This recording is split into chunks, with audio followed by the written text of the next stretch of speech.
బాట గుత్తి తాండా గ్రామానికి చెందిన వాళ్ళు ఈ బెల్గాం డిస్టిక్ కర్ణాటక స్టేటు.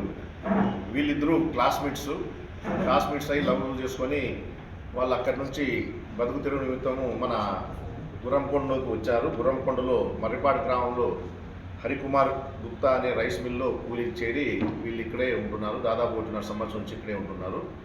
వీళ్ళిద్దరూ ఆ మిల్లులో కూలి పనులు చేసుకుంటూ జీవిస్తుంటారు. ఈ క్రమంలో 27/3/25 తేదీన ఈ కుమార్ ఎందుకో తన భార్య పైన అనుమానంతోనూ లేదా పిల్లలు పుట్టలేదనే కారణంతో గొడవలు పడుతుండేవాళ్ళు. ఈ గొడవల్లో కారణంగా 27/3/25 కూడా నైటు గొడవ పడి పడుకున్నారు. అదేవిధంగా తర్వాత 1 గంటప్పుడు లేచి ఇతను నీళ్ళ కోసం తాగడానికి పోతాడు. అదేవిధంగా ఆ అమ్మాయి కూడా మేలుకొచ్చి నాకు కూడా నీళ్ళు కావాలని అడుగుతుంది. అప్పుడు కూడా నీ నీళ్ళు నువ్వు తీసుకోమని చెప్పి అడిగినప్పుడు చిన్న గొడవ జరుగుతుంది. ఆ గొడవలో ఇతను ఏం చేస్తాడంటే ఆ అమ్మాయి యొక్క పైన కూర్చొని మూతిపైన దిండేసి 10 నిమిషాలు చంపేస్తాడు. తర్వాత అనుమానం రాకుండా ఉండడానికి ఆ అమ్మాయి చీర తీసుకొని పైన ఫ్యాన్కి వేలాడదీసి ఆ అమ్మాయి గొంతు కమిలిదట్లు చేసి తర్వాత కింద పడబెట్టి అక్కడ చుట్టుపక్కల ఉండే వాళ్ళందరికీ మా భార్య ఆత్మహత్య చేసుకొని చనిపోయిందని చెప్పేసి అందరికీ చెప్పి రైస్ మిల్ ఓనర్కి అందరితో చెప్తాడు. తర్వాత గ్రామస్తుల సహకారంతో 108 వాహనాన్ని తెప్పించుకొని వాళ్ళ గ్రామానికి తీసుకొని పోయి అక్కడ పెద్ద మనుషులకి ఈ అమ్మాయి అనారోగ్యంతో పిల్లలు పుట్టలేదనే బాధతో ఆత్మహత్య చేసుకున్నారని చెప్పేసి అక్కడ నమ్మించి అక్కడ అమ్మాయిని దహనం చేయడం జరిగింది.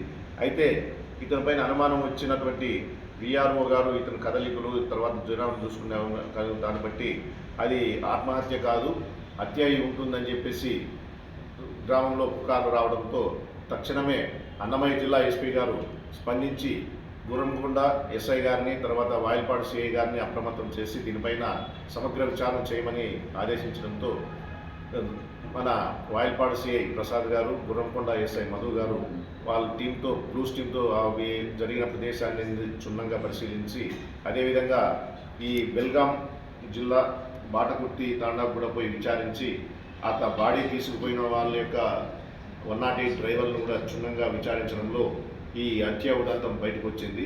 తర్వాత అక్కడ ముద్దాయిని అదుపులోకి తీసుకొని విచారించిన క్రమంలో తాను ఈ హత్య చేసినట్లు అంగీకరించినాడు. దీనిపైన ఎస్పీ గారి ఆదేశాల మేరకు అతన్ని సమగ్రంగా విచారించి క్షుణ్ణంగా నేరానికి సంబంధించిన ప్రూఫ్స్ అన్ని సేకరించిన తర్వాత ఈ దినము అరెస్ట్ చేసి రిమాండ్కి తరలించడం జరుగుతుంది.